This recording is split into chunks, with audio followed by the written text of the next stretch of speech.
Buongiorno and welcome to another episode of MF Home TV. This is the Italian accented version of Red Oliero, your host, and I will talk to you about being uninspired to cook. I like to cook, but sometimes I am uninspired when the kitchen does not feel right.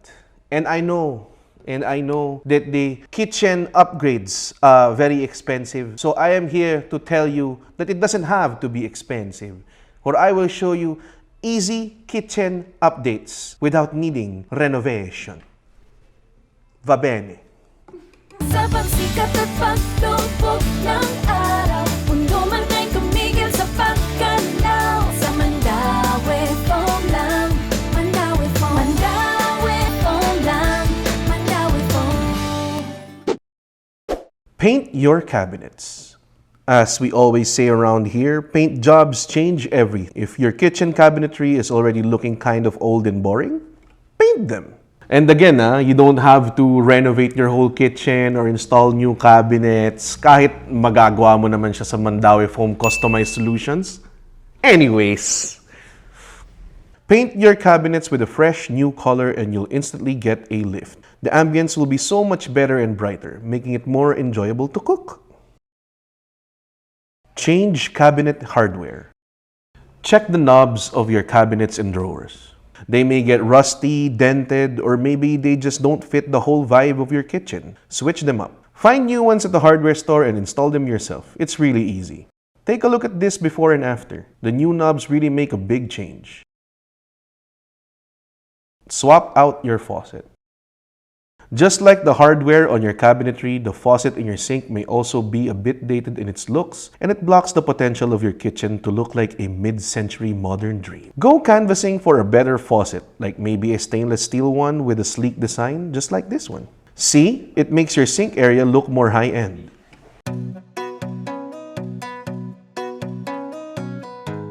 Add quick lighting upgrades.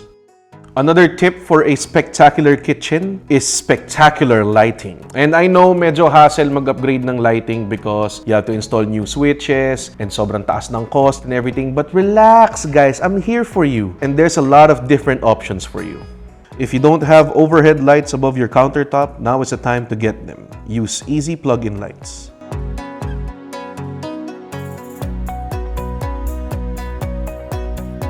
There are many different sizes, but tube lights will work great because they have more coverage area. Alternatively, you can find puck lights that you can either plug or recharge.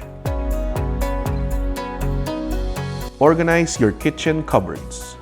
Some kitchen moments can get a little bit too hectic and it will put a lot of things out of place. So my suggestion, take some time to reorganize your pantry once in a while.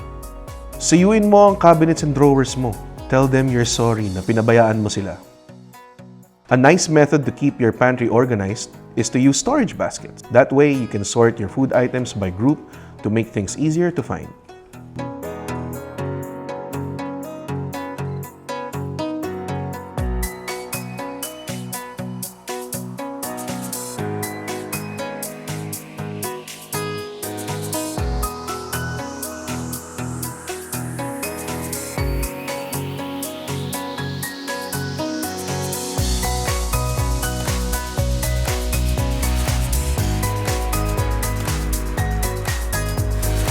Opt for plain dishes.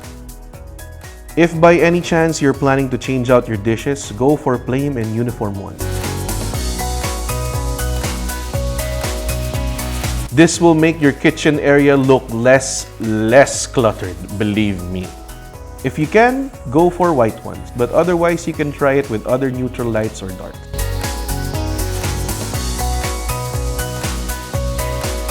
On top of that, make sure you have a big enough dish rack to hold all of your dishes, because one factor that makes your kitchen look messy is when your dish rack is overflowing.